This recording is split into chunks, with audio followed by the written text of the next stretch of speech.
첫 번째 이슈는 한일 관계 얘기 좀 해봐야겠습니다. 첫 번째 기사입니다. 서울신문입니다.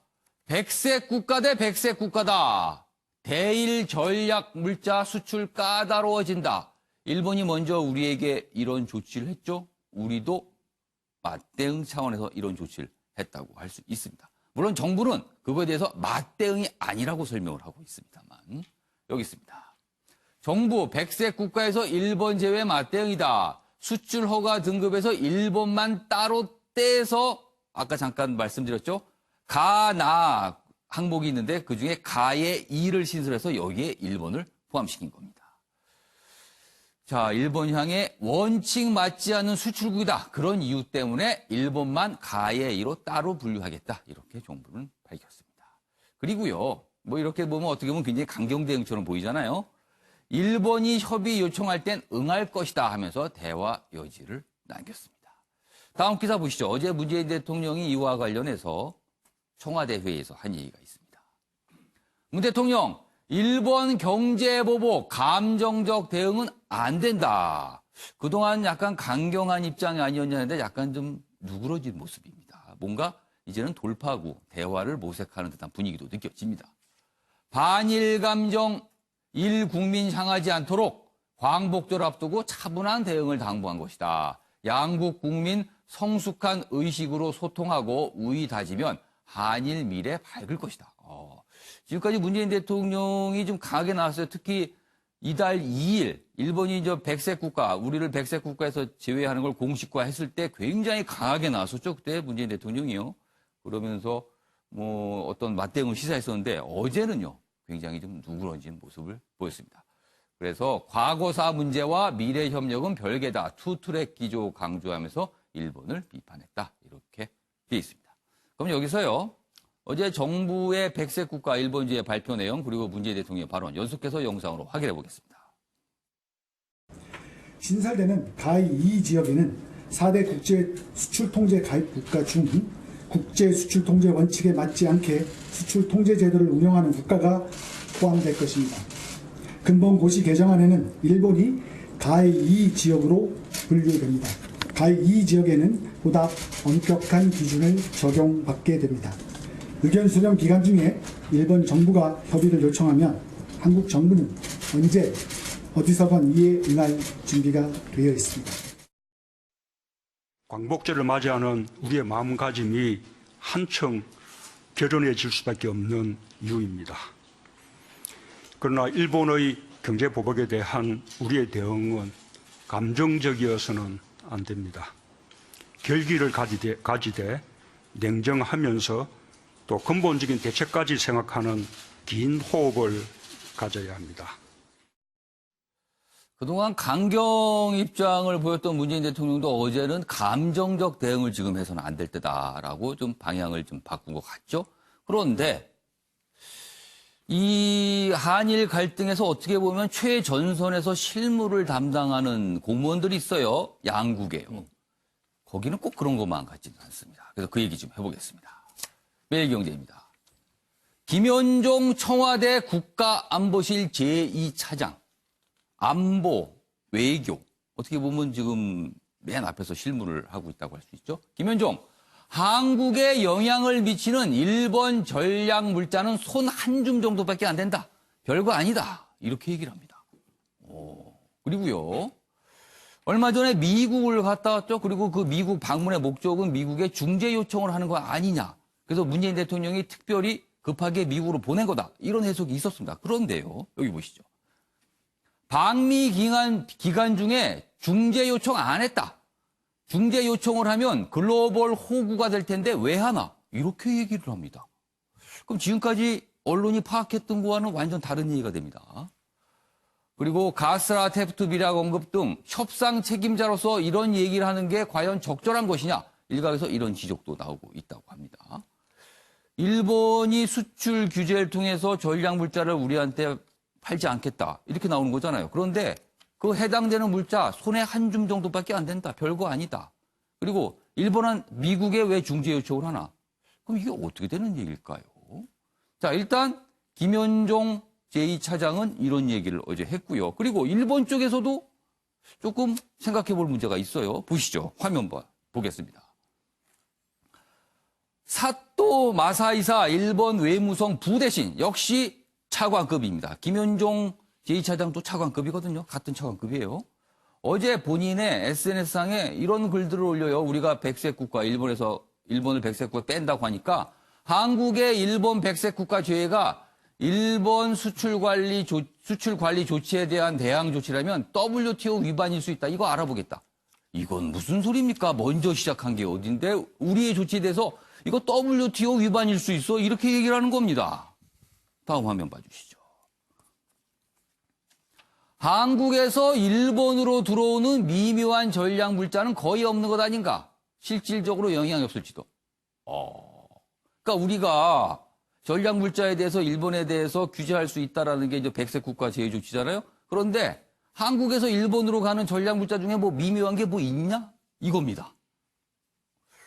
아까 김현종 제2차장이 손 한 줌. 여기는 뭐 전략 물자 거의 없는 것 아닌가? 이렇게들 나오고 있어요. 어제 역시 반응을 보인 겁니다. 다음 화면 또 봐주시죠.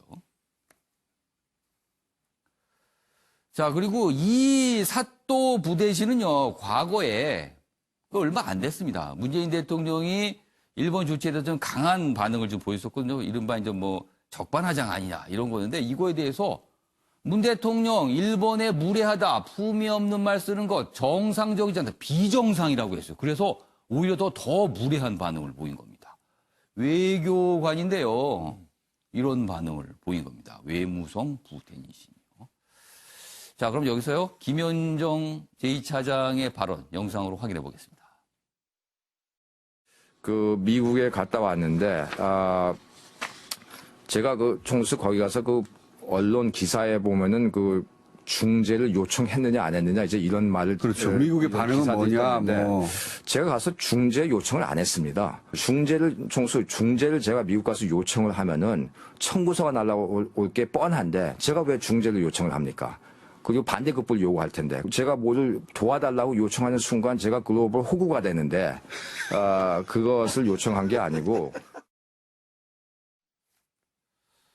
자, 김현종 제2차장이나 사또 부대신 모두 외교 안보를 다룹니다. 굉장히 민감한 문제고요. 상대국에 아무리 갈등 관계에 있지만 뭔가 굉장히 좀 나중에 만날 수도 있는 사이거든요. 그래서 잘 다뤄야 되는 거. 그런데 이렇게 발이 나왔어요. 최영석 의원께서는 어떻게 평가하세요? 일단 좀 의외로 받아들였습니다. 김현종 이분은 예. 기본적으로 굉장히 그 FTA 협상이라든지 예. 통상 전문가예요. 통상 전문가죠. 예, 협상의 달인인데 예. 사실은 이제 이 상황에서는 서로 기싸움도 필요하고 명분 싸움도 필요하기 때문에 저런 그 주제의 대화가 필요한 거는 이해가 가지만 표현 자체가 굉장히 자극적이거든요. 예.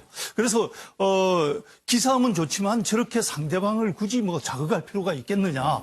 뭐 호구라는 표현이라든지 이런 예. 것들이 과연 적절한 표현이냐. 예. 이렇게 봤을 때 예. 저는 좀 이런 자극적인 표현들이 오히려 국민들을 불안하게 하는 측면이 있다. 이렇게 봅니다. 예. 그래서 미국의 중재를 요청하지 않았다. 예. 그리고 뭐 중재를 요청하면은 청구서가 들어와서 우리가 호구가 될 거다. 예. 이런 표현들은 국민들을 여하튼 불안하게 할 수 있기 때문에 예. 이게 과연 협상에 직접 나서는 사람으로서 필요한 그 표현이었나 이런 예. 생각은 하게 됩니다. 사또 부대신의 발언, 글은 또 어떻게 평가하세요? 솔직히 저는 논평할 가치가 없다고 보는데 가치가 기본적으로 그쪽에서 이미 WTO 위반을 했었고 예. 그에 따른 외교에 있어서는 상호주의도 있고 예. 해서 똑같은 조치를 했는데 예. 뭐 우리 보고 적반하장격으로 WTO 위반이라고 말하는 것에 예. 대해서는 굳이 뭐 이게 논평할 가치가 있는가 하는 생각이 듭니다. 지금 내용을 좀 좁혀보면 사실 우리도 일본을 백색 국가에서 제외하고요. 일본도 우리를 백색 국가에서 제외합니다. 지금 뭐 아직 시행은 안 됐지만 그렇게 결정이 됐거든요. 그런데 그거에 대해서 각국의 양국의 실무자들이 한쪽에서는 그 전략 물자 한 줌도 안 되는 거다. 뭐 한 줌, 많아봐야 한 줌이다. 이쪽에서는 뭐 거의 없는 거 아닌가? 그런 전략 물자. 이렇게 나오고 있거든요. 그러면은 이게 배재정 전 의원 뭐 근거가 있는 자신감입니까? 뭡니까 이거는요? 저는 우선 그렇게 생각하는데요. 어제 예. 인터뷰 내용을 저는 이제 처음부터 끝까지 예. 좀 들었습니다. 그러니까 뭐 한줌이라는 용어라든지 예. 아니면 글로벌 호구라는 용어가 예. 좀 자극적으로 들리는 건 맞는 것 같아요. 예. 그런데 전반적인 내용을 보면 그동안 정부가 일본이 백색 국가에서 이 제외한 이후에 우리나라 경제에 미칠 수 있는 예. 그런 물자들이 어느 정도 되는가를 면밀히 검토했다는 그런 이제 판단이 들었습니다. 그러면서 국민들께서 너무 불안감을 가지실 필요는 없겠다라는 것을 아마 한줌이라고 표현을 한 것 그 같고요. 방송에서 지금 배재정 전 의원이 말씀하시는 것처럼 얘기했으면은 네, 괜찮을지도 한데요. 그런 부분들이 다 포함이 예. 되어 있는데 아마 예. 이제 조금 자극적인 용어들이 항상 언론 보도에 아. 보면 앞세워지기 때문에 예. 그랬던 것 같고요. 예. 그리고 뭐 일본의 이 외무성 부대신의 경우에는 예. 지금은 외교관 역할을 하지만 원래 군 출신으로 알고 예. 있습니다. 그러니까 정통 외교관이 아니고 어. 그러면서 이 문재인 대통령에 대해서 그렇게 무례한 발언을 한다든가 도저히 외교 강국이라고 할 수 있는 예. 일본의 외무성 부대신의 발언으로는 느껴지지 않습니다. 예. 그러면서 이번에 우리나라의 그 일본에 대한 백색 국가 예. 배제와 관련해서 저렇게 좀 큰 소리를 치는 것 같은데요. 예. 그런 부분들은 물론 양국이 철저하게 대응하고 예. 또 면밀하게 검토하는 작업들을 거쳐서 하겠습니다마는 예. 특히 일본 부대신의 발언은 우리 최경선 위원님 말씀하신 예, 예. 것처럼 사실 논평할 가치도 저도 없다고 생각을 하는데 이런 식으로 일본이 계속해서 대응하는 것은 예. 결코 일본에게도 좋지 않을 거라는 그런 경고를 좀 날려드리고 싶네요. 이규환 변호사는 이 지금 상황 어떻게 보셨어요? 예, 예. 일단 김현종 차관에 대해서는 예. 저는 뭐 이분이 발언이 자극적 발언을 한 것은 잘못이라 보고요. 예. 그렇지만 이분이 김어준의 뉴스 공장에 출연해서 하는 이야기라서 예. 아마 대화하는 과정에서 아. 감정이 에스컬레이트 됐을 것이다. 아. 저는 그런 부분이 좀 있을 거라고 그러니까 보여지고요. 뭔가 이렇게 인터뷰를 진행하다가 좀 이렇게 감정적으로 고조가 됐을 고조됐을 것이다. 그런 생각이 있고요. 또 뭐 불안감을 느낀다 그러는데 예. 그 원인은 자극적 언어를 쓴 건 맞지만 예. 불안감까지 느끼지는 않습니다. 이분은 그냥 개인 생각일 뿐이고 예. 개인이 이야기하는 과정에서 예. 말을 자극적으로 쓴 거 분명히 잘못이고요. 예. 왜 이분은 통상 전문가로서 앞으로 통상의 첨단에 서야 될 뿐이고 예. 이런 분이 앞에 이렇게 함부로 이야기를 하게 되면 예. 국민은 불안감을 느끼는 건 맞지만 예. 이분이 아마 국내에서 이야기를 하다 보니 이렇게 됐을 거라 보여지고 뭐 아직 대한민국 국민들이 예. 뭐 이 정도 말 가지고 불안감을 느낄 정도는 아니라고 저는 보고 있고 예. 특히 문 대통령이 이미 좀 약간 색깔이 다른 이야기를 하지 않았습니까? 예. 감정적 대응을 자제해야 된다. 예. 그리고 결기를 가지되 감정적 대응은 자제하고 대책을 예. 강구해야 된다. 저는 뭐 정말 한마디로 말해서 냉철하게 보자는 거예요. 냉철하게. 저는 처음에 문 대통령이 오히려 불안했습니다. 어. 처음에 그런 이야기를 하지 않고 감정적 대응을 하시는 것 같아서 예. 더 불안했고 그분에 대해서 야당이 계속적으로 감정적 대응을 해서는 안 된다. 예, 예. 좀 냉철해져야 된다. 예. 그런 이야기를 할 때마다 뭐 토착외군이 하면서 약간 다른 발언을 할 때 뭐 친일파로 몰리는 듯한 느낌에서 저는 불만이었는데 예. 지금 와서는 오히려 야당의 이야기를 듣고 그대로 나가시는 것 같아서 아, 야당 이야기를 듣고 바뀌신 거예요? 모르겠습니다. 야당의 이야기를 들어서 그런지 모르겠지만 본인 생각이 바뀌었는지 알 수 없지만 예, 예. 어쨌든 야당이 주장한 것과 동일한 거 아니냐 라는 생각에서 예. 저는 그렇게 얘기를 해봤거든요. 어제 문재인 대통령의 발언에 대해서 이규환 변호사는 긍정적으로 긍정적으로 보고 평가하시는 있습니다. 거네요. 제가 옛날에 주장했던 겁니다. 예. 아베와 국민은 구분해야 된다. 예.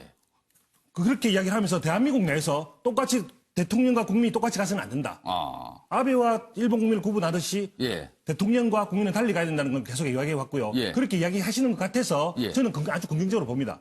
앞으로도 그런 입장을 계속 변질해서 예. 국민이 불안하지 않게 대통령이 오히려 감정적으로 나가게 되면 예, 국민이 더 예. 불안해지는 거죠. 예. 그래서 뭐 김현종 차장이 한 이야기 자체는 그렇게 불안하지 않다. 오히려 알겠습니다. 대통령이 입장을 좀 바꿨기 때문에 안정감이 있다. 저는 이렇게 생각하고 있습니다. 이규환 변호사로부터 문재인 대통령에 대한 긍정평가는 굉장히 오랜만에 듣는 것 같습니다.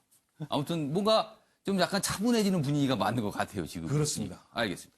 양절 변호사. 양절 변호사는 이 사또 부대신이 첫 번째, 본인으로서 문제 제기겠죠? 한국이 일본을 백색 국가에서 뺀 거, 이거 WTO 위반일 수도 있다. 그래서 뭐 이걸 따져봐야 된다. 이렇게 얘기했거든요. 근데 이 좀 뭔가 상황이 우습지 않습니까? 먼저 시작이 어디서 된 건데요? 이제 사또마 사이사 부대신이 예. 문재인 대통령에게 무례하다라는 정말 예. 그 진짜 무례한 표현을 쓰게 된 계기가 문재인 대통령이 이제 적반하장이라는 표현을 예. 썼다라는 걸 준 예. 거 아니겠습니까? 저도 또 써야 될 것 같네요. 어쩔 수 없이. 적반하장이네요. 또 진짜. 적반하장이다. 또 적반하장이지 않습니까? 그리고 사실 우리 정부의 화이트리스트 배제를 보면 예. 좀 절묘할 만큼 그대로 일본이 했던 부분에 대해서 정확하게 거울처럼 비춰서 좀 보여주는 사실 뭐 겁니다. 거의 똑같아요. 똑같이 사실은. 보여요. 별도 항목을 만든 거나 네. 뭐 이런 거나 혼자 완벽히 그거 똑같습니다. 나라 하나를 집어둔 거에 비슷합니다. 아주. 그리고 실질적으로 분리만 해놨다 보지 개별적인 제재 예. 조치는 아직 취하지 않은 것부터 시작을 예. 해서 시행 후 20일 정도가 걸려야 제대로 이제 효과를 발휘한다는 것까지 완벽하게 그냥 우리 흔히 하는 말로 아이들이 그런 노래 하죠. 예. 저한테 좋지 않은 얘기하면 반사한다고. 지금 반사를 한 거거든요. 거기에 대해서 본인이 일본 측이 WTO 제소를 먼저 얘기한다는 건 적반하장이라는 표현 쓸 수밖에 없는데 저한테 무례하다고 들어야죠 뭐. 아무튼 적반하장을 안 줄 수 없는 상황이 또 됐다는 거네요. 그래서 아무튼 뭔가 전체적인 분위기는 물론 저렇게 실무자 지중에서 약간 감정적인 어떤 표현 반응이 나오고 있지만 전체적으로 좀 한일 간에는 좀 생각을 하는 단계가 아닌가 지금 뭔가 서로에 대해서. 왜냐하면 서로 지금 얘기를 이렇게 갈등 관계 빚어보니까 서로에 대해서 좀 피해도 발생하고 있고요. 뭔가 주변의 시선도 있고 뭐 그런 것 같습니다. 물론 일본이 시작을 했습니다. 저희한테. 그거는 잊지 말아야겠다. 자, 이번에는요.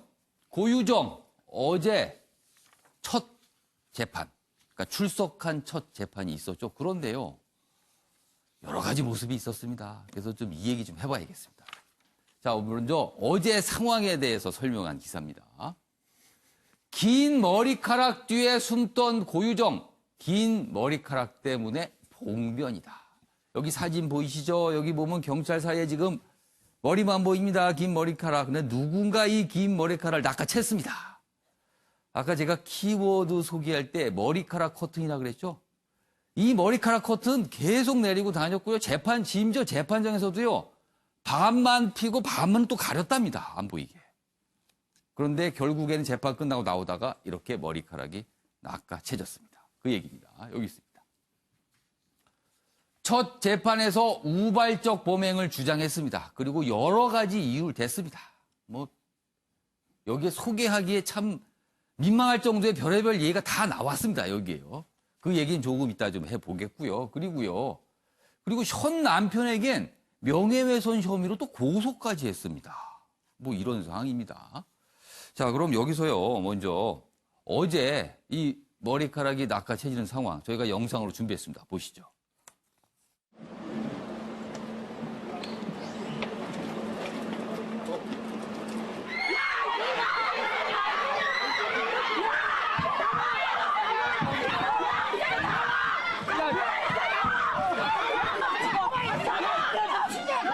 지 혼자 살아먹은 땅을 발악하는 거야!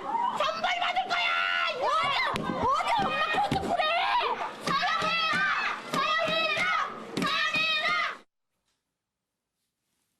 자, 저 모습을 보시면 많은 분들이 분노를 한 겁니다. 그래서 그중에 일부께서 머리카락을 낚아챈 거거든요. 그렇다면 어제 고유정 그리고 고윤혁 측의 어떤 모습에서 저렇게 분노를 느꼈을까요? 그 얘기 지금부터 해보겠습니다. 여러 가지 얘기를 했습니다, 어제.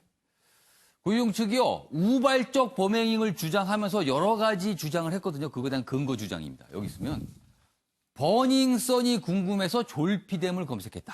지금 졸피뎀을 사용했다고 좀 검찰 보자래. 근데 그럼 졸피뎀은 왜 검색해서 봤냐? 그랬더니 버닝썬 뉴스가 많으니까 그게 궁금해서 졸피뎀을 검색했다는 거예요. 아, 이게 설명이 될지 모르겠습니다. 그리고 그러자 방청객이 살인마 이렇게 분통을 터뜨렸다는 얘기입니다. 좀 더 자세히 보겠습니다. 여기 보시면 고유정 첫 재판 뜨거운 관심인데요. 재판 내내 우발적 범행을 주장하면서 여러 가지 얘기를 합니다. 전 남편의 성적 요구가 낳은 비극이다. 변호인 우발적 살인 주장 되풀이했고요. 졸피뎀 증거 놓고는 검찰과 신경전을 벌였다. 그리고 방금 보신 그 약간 아수라장 모습이었죠. 시민들은 새벽부터 방청권 경쟁을 했고요. 종일 긴 머리로 얼굴 가린 고유정 결국 호송 과정에서 머리채를 잡혔습니다. 다음 기사 하나 더 있습니다. 보시죠. 우발적 범행을 주장하면서 또 밝힌 주장이 있어요. 고유정 측 뼈 무게를 검색해 본 거는 남편 보양식을 알아본 것이다. 와. 남편에게 보양식을 마련해 주기 위해서 뼈 무게까지 정밀하게 검색을 했다는 거예요. 세상에 이런 부인이 있을까요? 남편에게 보양식을 만드는데 그 뼈 무게를 잽니까? 실험실입니까? 첫 재판에서 우발적 범행을 주장했습니다. 여기 역시 머리채 잡아챘다. 뭐 이런 얘기 있습니다. 자, 양지열 변호사. 우발적 범행이라고 주장할 것으로 예정은 됐습니다. 재판 어제 저희가 이 방송을 재판 전에 이 내용을 다뤘었는데 그때도 이런 주장이 있었거든요. 그런데요, 이 정도 주장이 나올 줄은 몰랐습니다. 어떻게 보셨어요? 사실 같은 변호사로서도 좀 당황스러울 정도의 내용이었습니다. 아. 왜냐하면 먼저 이제 첫 번째 부분이 이게 우발적으로 이런 일이 벌어졌던 계기에 관해서 예. 고유정 측 변호인이 말씀하신 게 이런 겁니다. 그러니까 이 고유정의 뒷모습을 보면서 전 남편이 옛 추억을 떠올렸고 네. 그래서 과거에 자기 말을 들어줬던 그런 과거와 똑같은 일을 할 수 있을 것이라고 기대를 했다. 그게 이게 잘못된 어떤 범죄의 그래서 시작이 뭐 됐다. 무슨 성적 행동이 있었다. 뭐 그 됐다. 주장이잖아요. 그런데요. 제가 드린 말씀은 예. 사실 돌아가신 피해자, 망자가 어떤 생각을 했는지에 관한 겁니다. 예. 그걸 어떻게 알 수가 있을까요? 지금 망자는 지금? 안 계시잖아요. 망자는 계시지도 않지 않습니까? 예. 그런 상황에서 그러니까 차라리 아무런 어떤 설명 없이 돌발적인 행동을 했다면 모를까. 망자의 머릿속에 있는 생각까지 지금 변론에 끄집어냈다. 그러니까 변호사의 변론이라는 게 그냥 말을 잘하는 게 아니라 예. 뭔가 근거, 증거를 가지고 얘기를 해야 되는 거거든요. 근데 어제 딱히 그런 것이 없는 상황에서 이런 얘기가 나오다 보니까 예. 방청객들이 그래서 분노하실 수밖에 없는 상황이었고 어. 사실은 어제 이제 변론 같은 경우는 중간에 예. 첫 공판에서 일부 중단이 됐습니다. 예. 재판부에서 재판부 부장 예. 무슨 얘기를 했냐면 예. 모두 진술을 하라 그러는데 왜 최후 변론 같은 얘기를 하고 있느냐. 아. 그러니까 최후 변론 같은 얘기를 한 건 무슨 얘기냐면 예. 마지막에 하는 얘기예요. 그러니까 더 할 말 없느냐 얘기입니다. 어. 재판의 시작인데 왜 마지막에서나 해야 될 그런 얘기들을 장황하게 하고 있냐고 지적을 해서 중단될 만큼의 장황한 얘기를 했는데 예. 딱히 근거가 없는 얘기를 그렇게 끄집어냈다는 게 사실 저는 이게 사전 변호인이 다시 선임됐다는 예. 얘기를 듣고 좀 기대를 했어요. 뭘 기대했냐면 다른 게 아니라 예. 반대편 입장에서 뭔가 예. 검찰이 놓치지 못한 객관적 증거라는 것도 있을 수 있고 예. 그게 시체적 진실을 발견하는 데 더 도움이 될 수 있어서 찬성하는 입장이었는데 예. 앞으로 재판에서 어떤 얘기가 나올지 모르겠지만 최소한 어제 재판의 내용은 같은 변호사로서도 받아들이기 힘든 거였습니다. 이규환 변호사. 예. 어제 이제 우발적 범행을 주장하면서 여러 가지 또 그 근거 주장을 했어요. 예, 예. 이렇기 때문에 뭐 우발적이라고 이제 주장을 한 건데 예. 그 내용을 가만히 들어보면 검찰 쪽에서 지금 증거라고 정황으로 제시하는 걸 다 부인하고 있는 것 같아요, 지금요. 그렇습니다. 예. 뭐 기본적으로 살인 자체는 인정하고 있고요. 예. 다만 이제 살인 동기가 된 부분에 대해서 예. 부인하고 있는데 예. 왜 동기를 부인하는 데 대해서는 제가 얼핏 전에 말씀을 드렸지만 양형에서 엄청난 차이가 난다. 예. 그 부분을 이제 관찰하기 위해서 이제 예. 이야기를 하는 건데요. 그 기본적으로 지금 이야기를 하는 것은 자신들은 우발적 주장이라고 우발적 살인이라고 이야기를 하는데 예. 과연 그렇게 인정될 것인가? 이게 핵심 아니겠습니까? 예. 근데 지금은 뭐 뼈무게 이런 것들 이야기를 하지만 예. 사실은 미리 살인 도구를 미리 준비를 했고 그리고 왜 무인 펜션에 투숙했는가? 그리고 그 살인 이후의 과정들. 예. 보통 우발적으로 살해한 사람을 예. 그렇게 잔인하게 시신을 훼손하지 않습니다. 물론 가능성은 있습니다. 근데 이 정도로 아예 뭐 발견을 하지 못할 정도로 예. 이렇게 하지는 쉽지 않기 때문에 예. 그런 전반적인 과정을 보면 비록 일부 과정에 대해서 뭐 예. 뼈무게를 검색했는 이런 예, 부분들이 예, 예. 검찰이 그 당시에 자리에 없었기 때문에 예. 뭐 다 맞추는 할 수는 없으니까 예. 그 부분에 대해서 변호사가 무슨 이야기를 할 수는 있을지 몰라도 전체적으로 봐서는 우발적 살인 인정되기 어려울 거다. 예. 그렇지만 어쨌든 간에 모두 입증 책임은 검사에게 있습니다. 그 당시 살인 과정에 대해서 과연 두 사람만 있었던 일인데 예. 별다른 증거가 없는 상태에서 즉 시신이 없다는 게 가장 큰 증거가 없다는 거죠. 예. 그런 상태에서 과연 그것을 판사가 아무런 의심 없이 예. 인정할 수 있을 정도로 입증시킬 수 있는가? 예. 이 부분에 대해서 이 변호인들이 다른 이야기를 하면 그것이 깨지게 된다면 예. 혹시 뭐 비록 확실하게 고의적으로 죽인 건 예. 거 아니냐라는 식으로 생각할 수가 있기 때문에 예. 그건 알 수가 없는 이야기지만 예. 그렇다고 해서 양형이 변호인들이 원하는 만큼 낮아지지는 않을 것이다. 예. 저는 이렇게 보고 있습니다. 자, 그럼 여기서요. 뭐 저희가 관련 정성 추가로 좀 준비했는데요. 듣고 이어가겠습니다. 고유정 씨가 직접 그렇게 지금 주장을 하고 계신가요? 제가 나중에 말씀드리겠습니다. 공식적으로. 앞으로 재판에 어떻게 임하실 건지 그 정도만 그럼 소감 밝혀주세요. 예, 재판에 성실하게 진실을 밝힐 수 있도록 그렇게 노력하겠습니다. 예. 피해자가 없다는 이유로 공무제 명예를 명백히 훼손합니다. 발언의 한자에 대해서 저는 큰 분노와 가장을 느낍니다. 최영선 의원님, 어떻게 보셨습니까? 일단 저는 어제 그 재판이 예. 제주지방법원이 생긴 이래로 처음으로 방청권을 선착순으로 나눠줄 정도로 그 정도로 굉장히 엄청난 관심을 보인 거네요. 시민의 관심이 굉장히 예. 큰 재판이었습니다. 예. 그런데 눈에 보면 알 수 있듯이 예. 시종 일관 머리카락으로 얼굴을 가렸습니다. 예. 이것이 과연 옳은지에 대해서 저는 의문을 품는데 뭐 지금 공식적으로는 신상 공개 대상입니다만 얼굴을 볼 수가 없어요. 이것이 피고인의 인권 차원에서 뭐 볼 수도 있지만 예. 또 다른 측면에서 볼 수 있는 것이 예. 재판을 과연 제대로 진행한 것이냐. 판사는 처음부터 피고인의 그 본인 확인 과정이 있습니다. 예. 얼굴도 안 보고 어떻게 본인 확인을 합니까?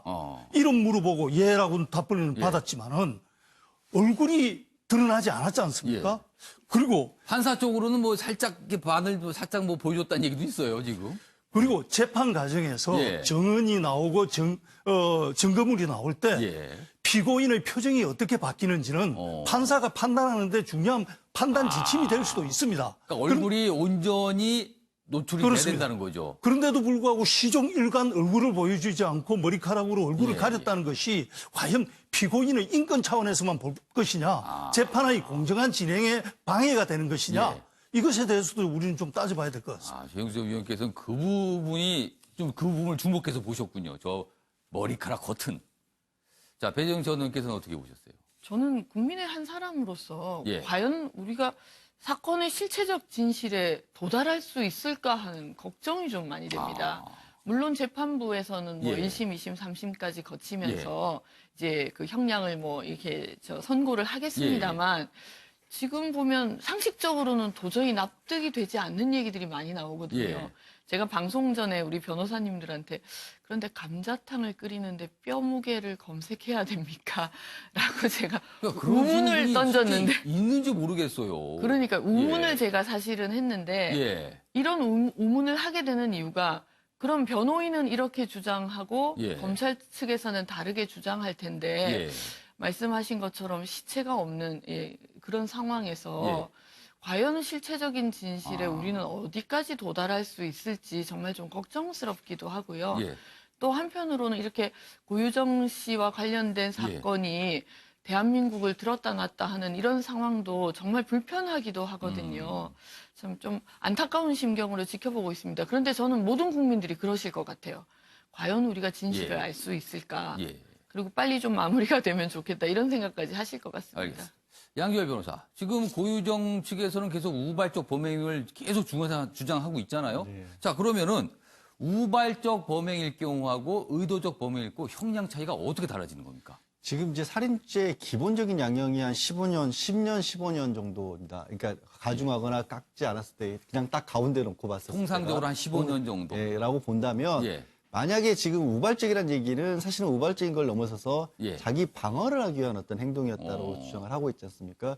그럴 경우에는 현재 양형 기준편으로 보면 4년, 6년, 5년가량으로 떨어져 버립니다. 만약에 우발적이라고 인정을 받게 되면. 예, 그러니까 그냥 우발적도 아니고 우발적이라는 게 뭐 다투다가 하는 것도 아니고 지금 예. 고유정은 주장하는 게 자기 보호를 위해서 했던 살인이라고 하지 않습니까? 그렇게 될 경우에는 진짜 5년가량으로 떨어질 수가 지금 있는. 만약에, 이건 만약입니다. 만약이죠. 만약에 고유정 쪽 주장이 받아들여져서 인정이 된다면 네. 4년, 5년이요? 예, 그렇죠. 그렇게 되고 이제 반대로 예. 검찰이 보이는 것처럼 치밀한 계획하에 예. 자기 어떤 이익을 위해서 해친 것으로 본다라면 예. 그건 20년가량이 되는 거예요. 그러니까 정말 천양지차가 최대 형량은 최대 형량은 뭐 30년이나 무기징역도 가능하죠. 지금 상황에. 사형 무기징역 30년 이상 이렇게 됩니까? 네, 그렇게 되는 거죠. 근데 이제 지금 고유정 같은 경우 아까 예. 이제 왜 뼈무게나 뭐 졸피등을 검색해봤다 이런 얘기를 왜 하냐면 결국에는 입증 책임 아까 이경환 변호사 말씀하신 것처럼 입증 책임 계획적 살인이었다는 입증 책임은 검찰에 있는데 예. 검찰은 이러저러한 증거들 때문에 계획 범죄라고 하는데 다른 가능성도 있을 수 있지 않느냐. 예. 이렇게도 볼 수 있고 저렇게도 예. 볼 수 있다라는 것을 변호인이 얘기하는 건데 예. 그게 받아들여지려면 예.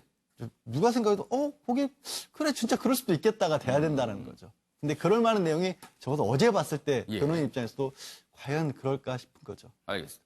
이경환 변호사 뭐 추가적으로 설명해 주시고요. 그리고 한 가지 더 질문 드리면은 고유정 현 남편을 고소했어요. 그건 또 무슨 얘기입니까?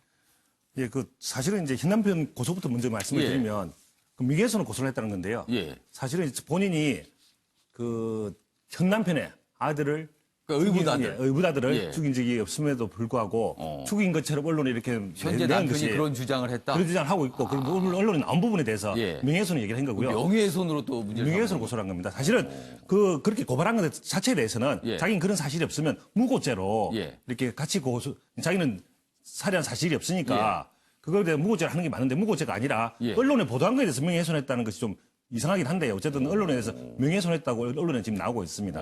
그리고 두 번째 이제 우발적이냐 예. 의도적이냐 계획적이냐에 따라서 양형 문제로 이야기를 했는데 예. 저는 약간 생각이 다릅니다. 예. 일반적인 이야기를 하셨는데 예. 저는 비록 살해 대상자가 한 명에 불과하지만 예. 이미 사회적으로 문제가 된 사건에서 예. 살인의 방법이 너무 잔인하다. 예.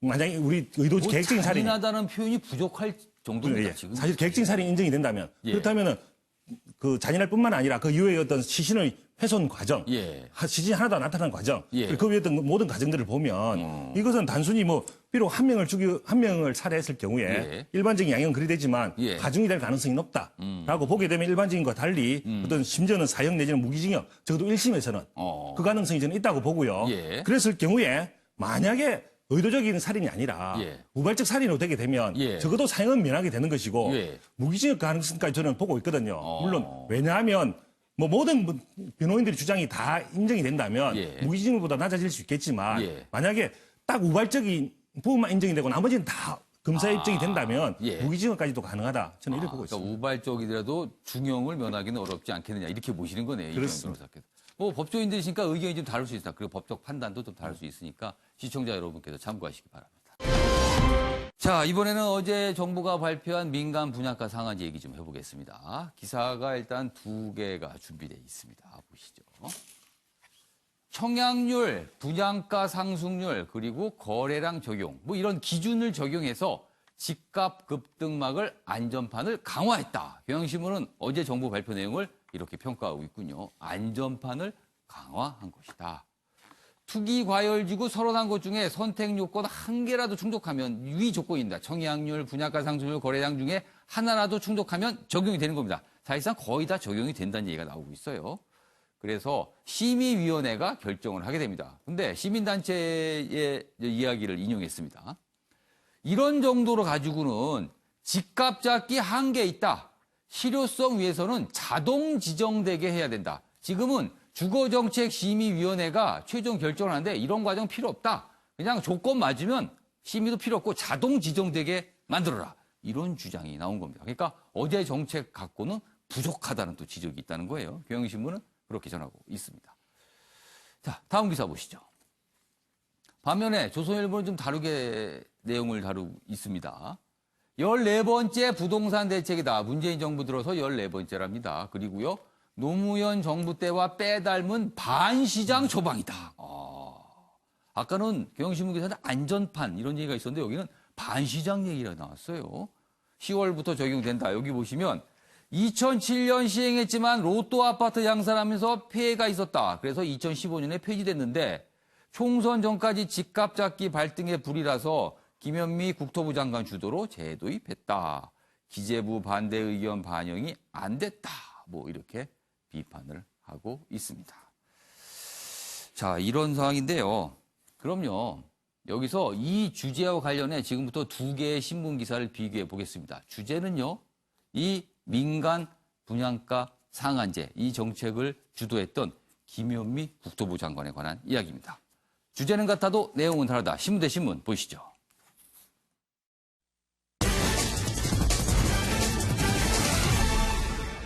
자, 지금 방금 제가 소개해드린 내용을 주도한 게 김현미 국토부 장관인데요. 그거에 대한 언론의 평가가 오늘 좀 갈리고 있습니다. 여기 보시면 한겨레 반대에 넘은 뚝심의 김현미.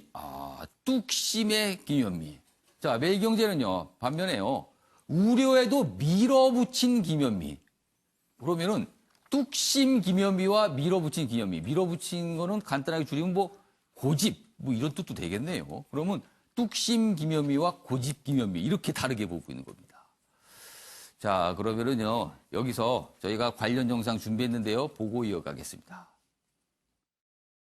분양가격을 적정 수준으로 유지시켜서 실수요자의 내 집 마련을 원활히 하고 주택시장의 안정을 보다 확고히 하기 위해서 분양가 상한제 지정 요건과 적용 시점을 합리적으로 개정하기로 하였습니다. 자, 영상이 나가는 동안 제가 네 분 패널께 질문을 드렸습니다.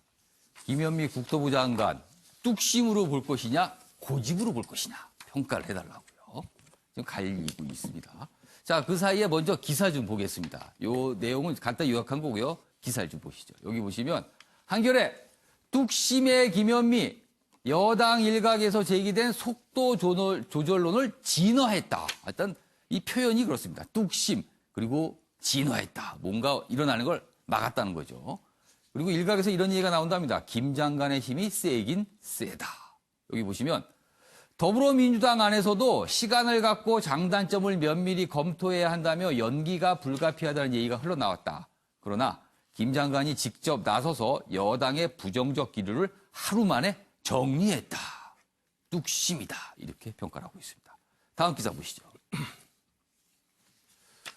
매일경제 기사 이렇게 돼 있습니다. 기재부 반대에도 민주당 우려에도 밀어붙인 김현미, 홍남기 경제부총리, 상한제 단점도 명확하다. 이렇게 약간 부정적 입장을 보였는데 밀어붙였다. 이렇게 된 겁니다. 여기 보시면 좀 더 자세히 설명돼 있어요. 이번 조치는 분양가 상한제를 민간 택지에 확대 적용하는 것은 부동산 경기를 위축시키는 정책이라는 기재부의 방침과도 정면으로 배치된다. 그러나 밀어붙였다. 이렇게 설명이 되어 있습니다. 자, 그럼 지금부터 네 분의 의견을 들어보겠습니다. 뚝심인지 과연 고집인지. 먼저 최경선 의원께서는 그냥 고집도 아니고 고집불통이라고 쓰셨네요. 기재부 장관을 왜 경제부총리라는 직함을 줬겠습니까? 종합적으로 보고 경제를 전체적으로 보면서 조율을 하라는 뜻에서 기재부 장관한테는 경제부총리라는 직함을 준 겁니다. 그러면은 국토부 장관 측면에서는 옳은 정책이라 하더라도 좀 더 넓은 시각에서 국가 전체적으로 보니 이것은 옳지 않다고 볼 수도 있는 겁니다. 그래서 기재부 장관, 경제부총리가 거기에 대해서 이건 부작용이 큰 정책이니 다시 재고해보라 하면은 사실은 전체의 틀에서 다시 재고하는 게 맞는 겁니다. 이른바 그게 속도 조절론이죠. 그렇습니다. 이게 분양가 상한제가 과거에도 도입됐다가 폐지되고 도입됐다가 폐지된 이유는 그만큼 부작용이 크기 때문에 지속되지 않는 겁니다. 뭐 부작용은 일일이 열거할 수도 없지만은 전체적으로 보고 경제부총리가 뭔가 다른 의견을 냈을 때는 전체의 시각에서 조율을 할 수 있어야 되는데 자기 주장만 처음부터 끝까지 옳다고 우겨대면은 어떻게 국가의 전체적인 정책이 조율이 되겠습니까? 그런 측면에서 보면은 이것은 고집불통의 결과다. 이렇게. 그럼 이른바 지금 상황에서 의문의 일패는 홍남기 부총리가 되는 겁니까? 뭐 조정을 해내지 못한 데 대한 책임을 아마 스스로 느끼고 있을 겁니다. 그래서 아까 한겨레 기사 세긴 세다 뭐 이런 평가가 일각에서 나왔다. 이렇게 또 소개가 됐나 봅니다.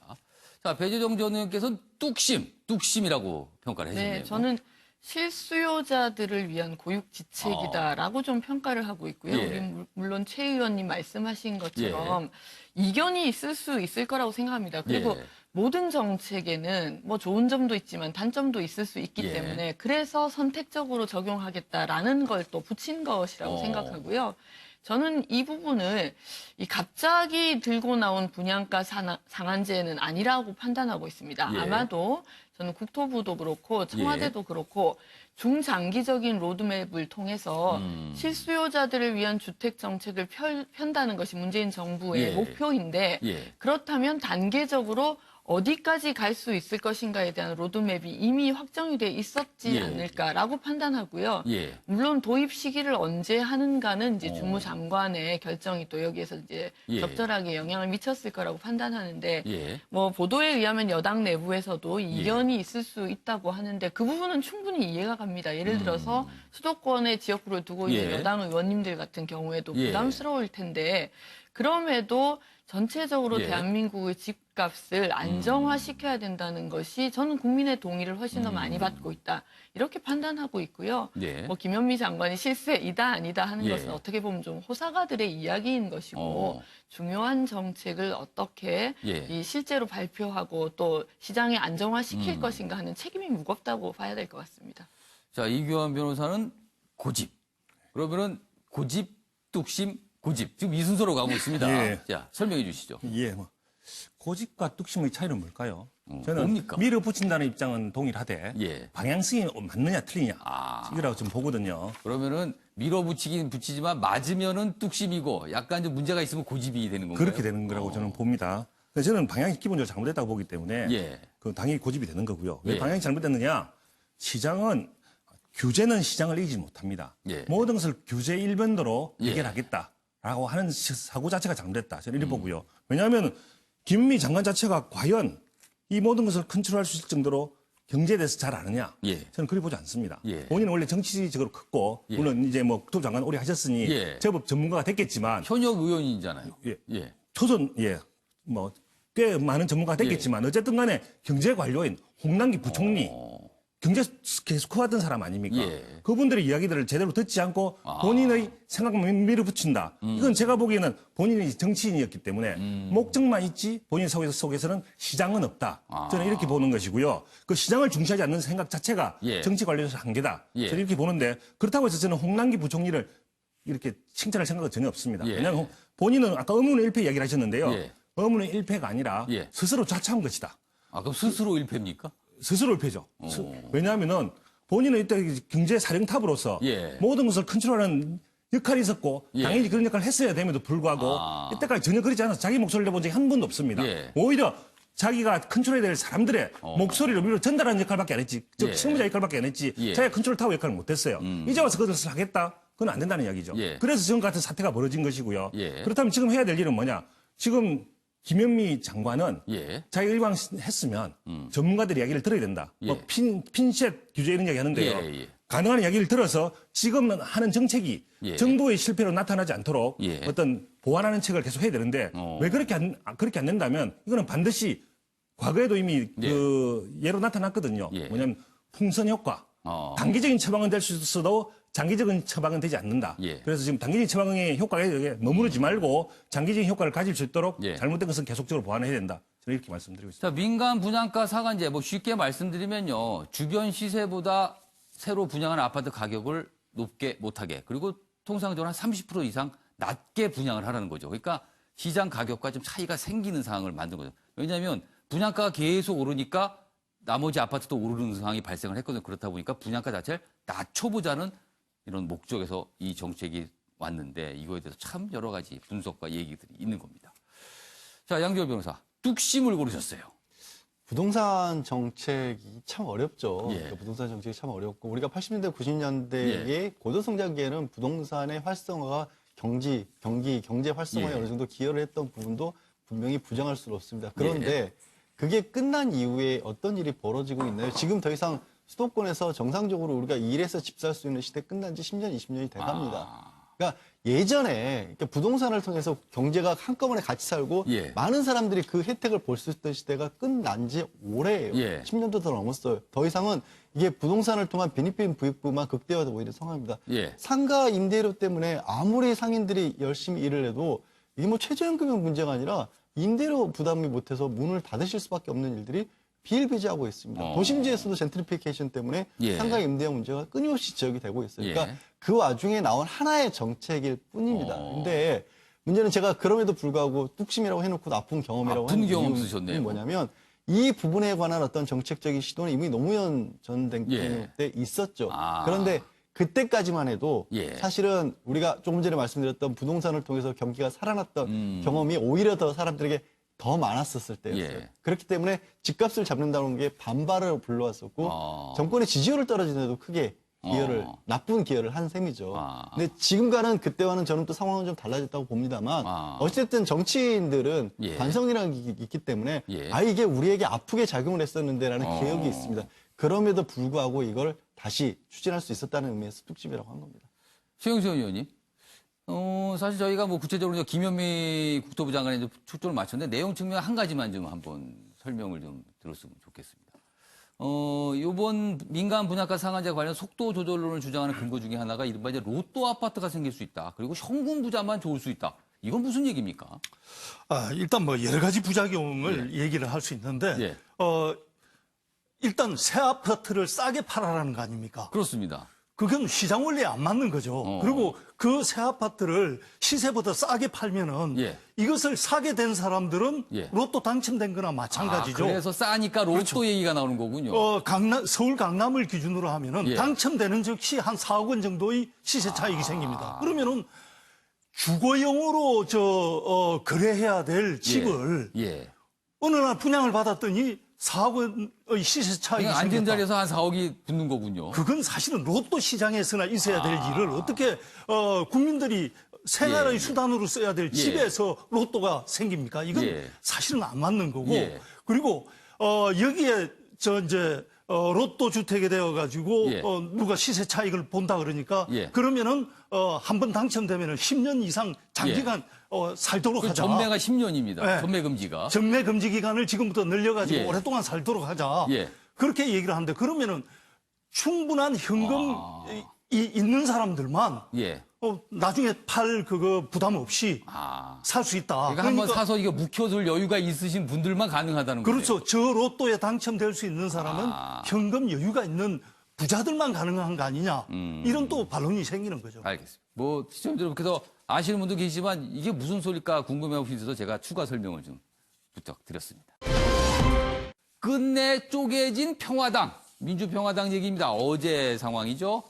바른미래 호남계 움직이면 보수통합 가속될 수도 있다. 어제 대한정치연대 뭐 이렇게 약간 모임을 결성해서 10명이 무더기 탈당을 했습니다.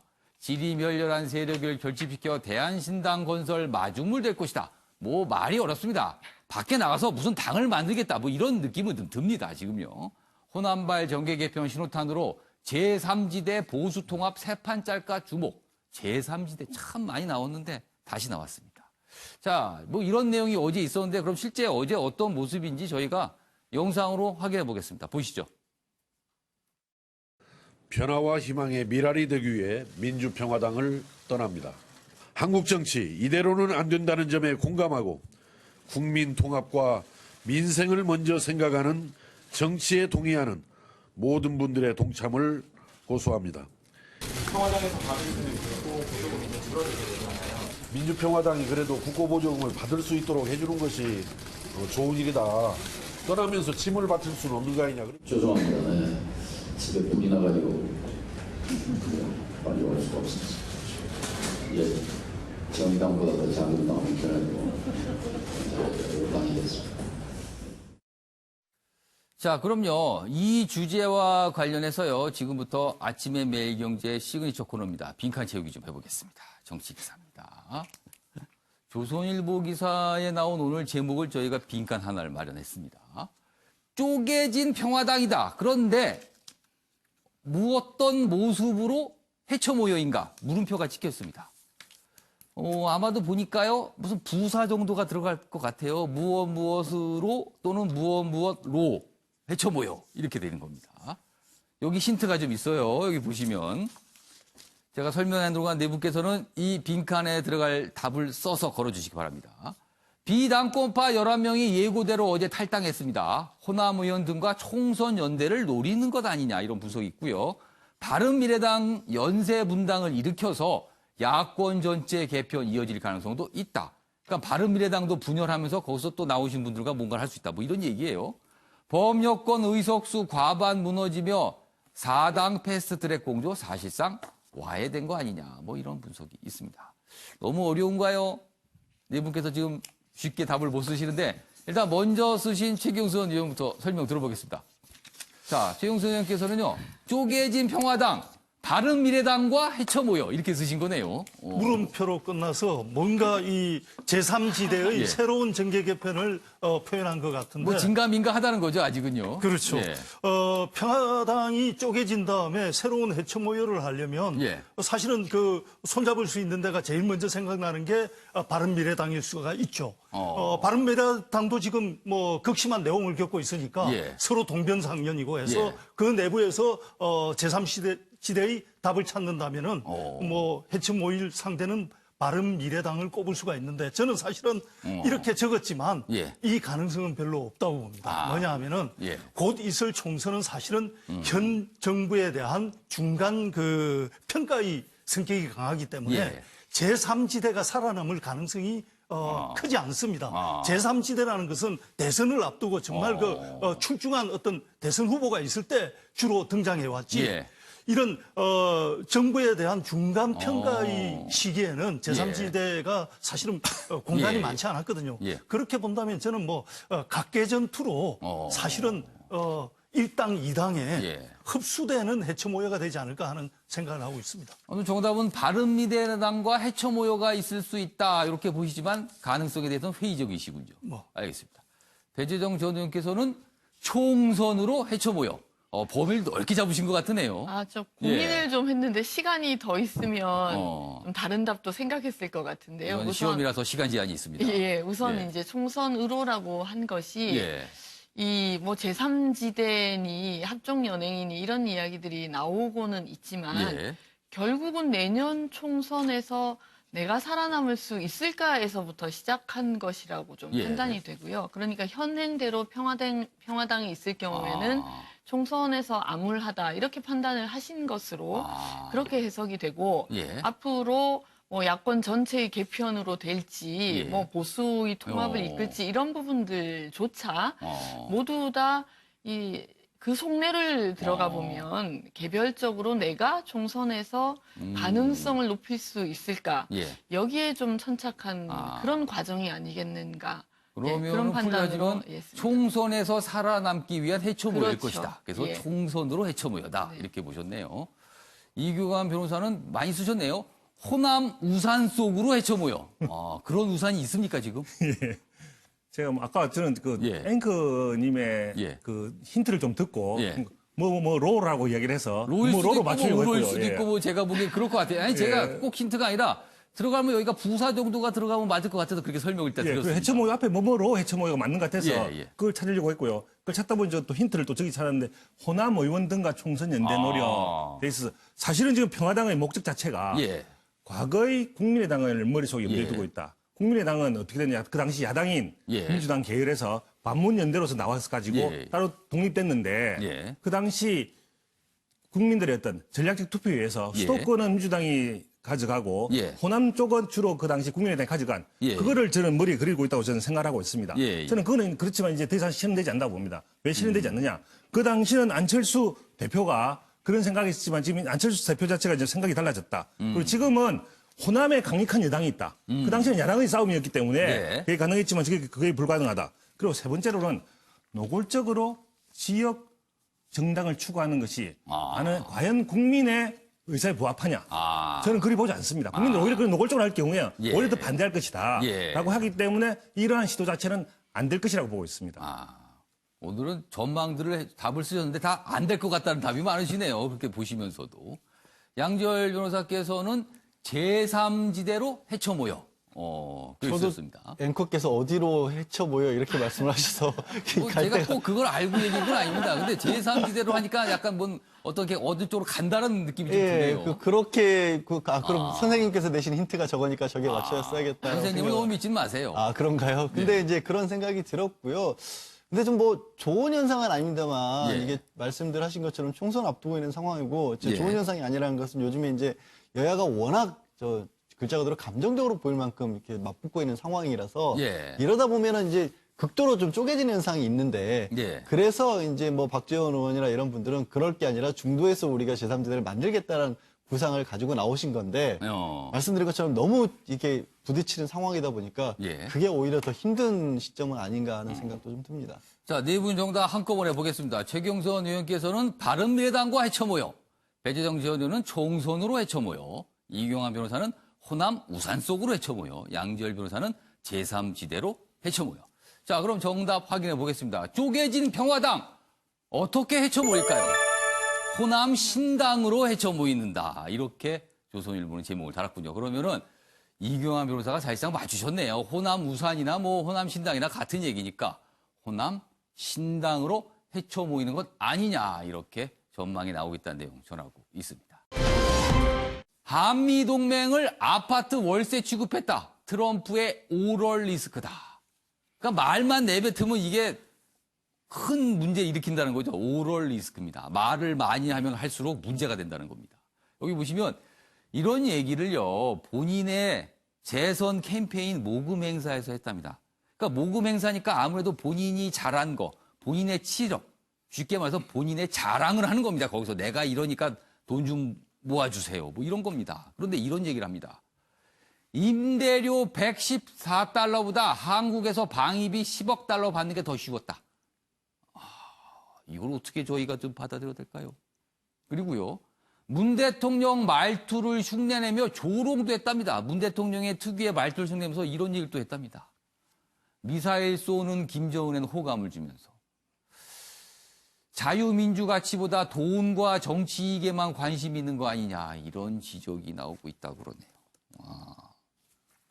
최영수 의원님, 이거 어떻게 해야 됩니까? 이런 분. 사실 좀 기가 막히는 표현들이죠. 이런 때일수록 외교의 본질을 생각을 하게 됩니다. 사실은 이런 일에 있어서 동병상련을 겪는 나라가 일본입니다.